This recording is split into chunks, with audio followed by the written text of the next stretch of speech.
Seja bem-vindo ao nosso Encontro com a Palavra. Encerramos o programa passado comentando com base no capítulo 12 do Evangelho de João sobre desperdiçar ou aproveitar plenamente a vida. Acompanhe conosco a continuação desse estudo. Jesus estabeleceu um exemplo ao morrer na cruz. Ao morrer na cruz, Jesus salvou o mundo e esta é a mensagem do Evangelho, do Novo Testamento e das Epístolas. Esta é a mensagem da teologia do Novo Testamento. Quando Jesus Cristo morreu na cruz, Deus o fez pecado por nós. Ele, que não conhecia pecado, morreu para que fôssemos declarados justos nele e por causa dele e da nossa fé no seu sacrifício na cruz. Mas, além disso, a grande mensagem do Evangelho tem a ver com a filosofia de vida que é ensinada na morte de Jesus na cruz. Ele nos mostrou como devemos usar a nossa vida, de que maneira podemos deixar que a areia escorra pela ampulheta da nossa vida. Jesus mostrou que o melhor é escolhermos, de livre e espontânea vontade, sacrificarmos nossas vidas dia a dia por uma causa que vale a pena. E a única causa que vale mesmo a pena é o Deus Pai e a causa que Ele colocar diante de nós. Nessa questão de sacrificar a própria vida, Jesus tem uma ilustração para nós. A semente só dará frutos depois que for plantada na terra. E é verdade, a única maneira de salvarmos nossas vidas é sacrificando-as. Aquele que ama a sua vida a perderá, ao passo que aquele que odeia a sua vida neste mundo a conservará para a vida eterna. Jesus não se referiu a odiar, literalmente. Ele usou uma expressão daqueles dias, que quer dizer que, comparado com o amor que devemos ter por ele, o amor pela nossa própria vida se equivaleria ao ódio. Mas a lição que estamos enfocando aqui é a seguinte: você não tem como guardar a sua própria vida. Você pode desperdiçá-la ou sacrificá-la com coisas que não levam a nada, ou pode sacrificá-la por um objetivo que vale a pena, ou seja, Deus e o que Deus quer que você faça com a sua vida. Foi isso que Jesus quis dizer. Aí, quando a hora chegou, Jesus disse: agora meu coração está perturbado. Esta palavra também foi usada no capítulo 11, ao narrar que Jesus viu Maria junto à tumba de Lázaro, chorando junto com outros judeus. Jesus se perturbou. Quer dizer, Jesus quase chegou a sentir aquela indignação justa. Lá na tumba de Lázaro, Jesus se viu face a face com as consequências do pecado, ou seja, doença e morte. O poder do diabo e do pecado, o resultado estava evidente junto à tumba de Lázaro, e isto causou indignação em Jesus. Nesse momento, Jesus estava se levantando contra todos os poderes do inferno que tentaram impedi-lo de ir para a cruz. Os evangelhos de Mateus, Marcos e Lucas contam que, depois da tentação de Jesus, o diabo o deixou por um tempo, mas continuou rodeando e tentando impedir a ida de Jesus para a cruz. Quando Jesus decidiu permitir que sua vida fosse para a terra, para germinar e dar frutos, ele deve ter se aproximado da iminente confrontação com todos os poderes do inferno. Agora meu coração está perturbado, e que direi? Pai, salva-me desta hora. Não, eu vim exatamente para isto, para esta hora. Creio que esta descrição de Jesus, escolhendo se sacrificar por causa da vontade do Pai, é uma das mais dramáticas da Bíblia. A resposta à pergunta, o que direi, Pai, salva-me nesta hora, ou salva-me desta hora, foi, não, eu vim exatamente para isto, para esta hora. Jesus mesmo respondeu. Enquanto Jesus estava sendo crucificado, disseram, salvou os outros, mas não é capaz de salvar a si mesmo. Realmente, isto é verdade. Não dava para salvar os outros e salvar-se também. Você tem que fazer uma escolha. Ou você salva os outros ou se salva. No versículo 28, ao escolher nos salvar, Jesus fez esta oração muito bonita. Pai, glorifica o teu nome. E no mesmo instante veio a resposta do céu. Eu já o glorifiquei e o glorificarei novamente. Esse fato sobre a vida perfeita de Jesus é maravilhoso. Qual o propósito da vida humana? Glorificar a Deus. Como glorificamos a Deus?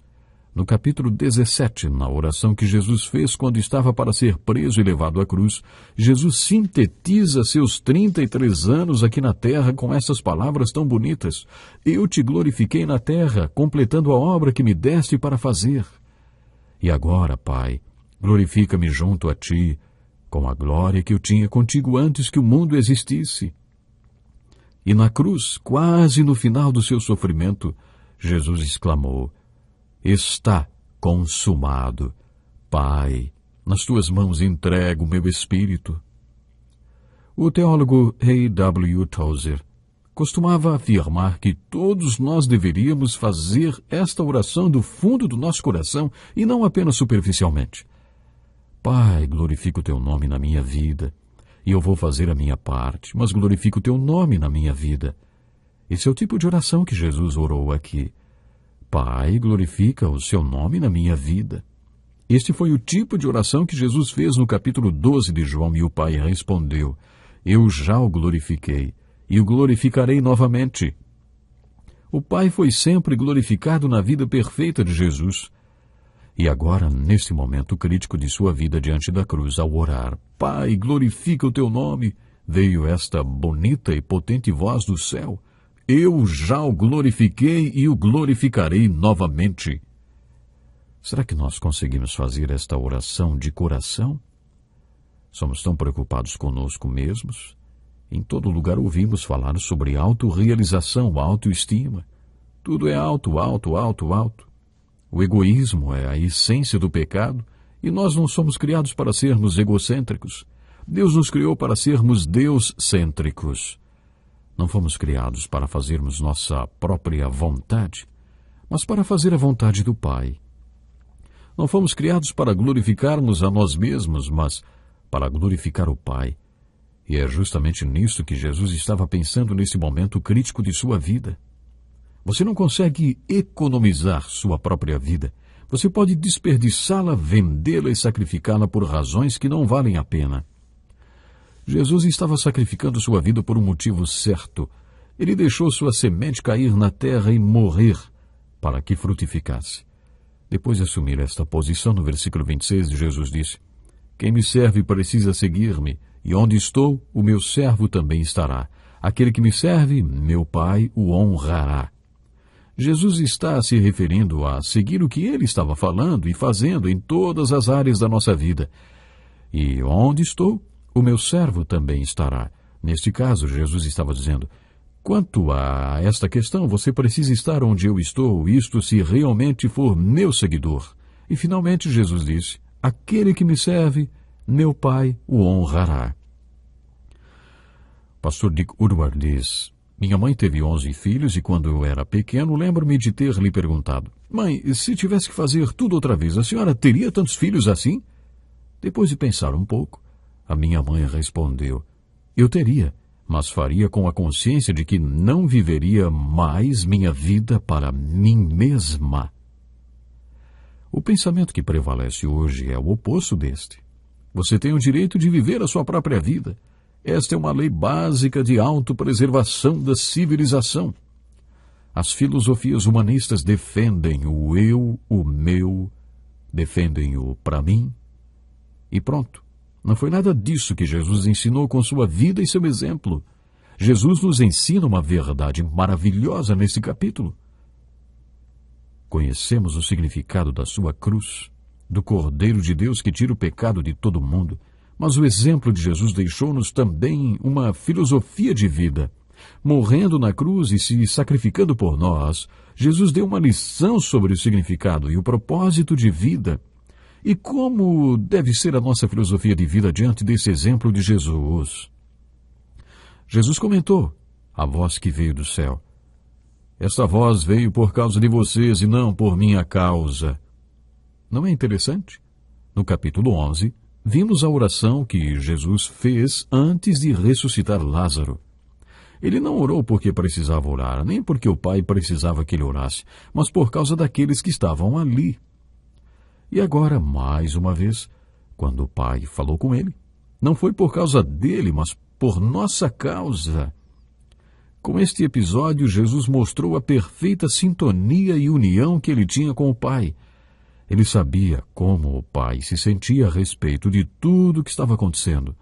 Nós também, quando oramos, dizemos coisas que Deus já sabe, mas nossa oração serve como uma confissão que serve de testemunho para outras pessoas. Quando Jesus declarou que aquela voz não apareceu por causa dele, ele estava querendo dizer algo muito importante. Interessante que Jesus diz: chegou a hora de ser julgado este mundo. Agora será expulso o príncipe deste mundo. Jesus estava diante de todos os poderes do inferno, cara a cara com o diabo. A tentação que havia começado lá no deserto continuou. Mas a vitória final sobre o diabo estava prestes a acontecer enquanto Jesus se aproximava da cruz. No versículo 32, Jesus declarou: mas eu, quando for levantado da terra, se referindo à cruz, atrairei todos a mim. Ele disse isso para indicar o tipo de morte que haveria de sofrer. No capítulo 3 desse evangelho, Jesus é ilustrado pela serpente de bronze que Moisés ergueu no deserto. Quando o povo que tinha sido picado por alguma serpente olhava para aquela serpente de bronze, era curado. Jesus se referiu a este fato quando falou em ser levantado da terra, atraindo todos para si. Há 2000 anos, as pessoas têm sido atraídas a ele, erguido na cruz. Ele disse isso para indicar o tipo de morte que haveria de sofrer. A multidão falou: a lei nos ensina que o Cristo permanecerá para sempre. Como podes dizer, o Filho do Homem precisa ser levantado? Quem é esse Filho do Homem? A expressão Filho do Homem, encontrada na Bíblia, às vezes significa homem. Mas quando aparece em letras maiúsculas, refere-se a Jesus como o primogênito de Deus. Também falamos de nós mesmos como filhos de Deus. Existe uma diferença entre nós, filhos de Deus, e Jesus, o Filho primogênito de Deus. Jesus estava se declarando filho de Deus. E eles não entenderam que ele teria que morrer. Eles não esperavam que o Messias fosse morrer. Eles esperavam que Jesus fosse um conquistador e que reinasse para sempre. E Jesus disse: por mais um pouco de tempo a luz estará entre vocês. Jesus estava a caminho da cruz. Não perca o próximo programa. Que lição importantíssima! Este é um estudo escrito pelo Dr. Dick Woodward, na voz do pastor Edson Bruno. Até o nosso próximo encontro com a palavra.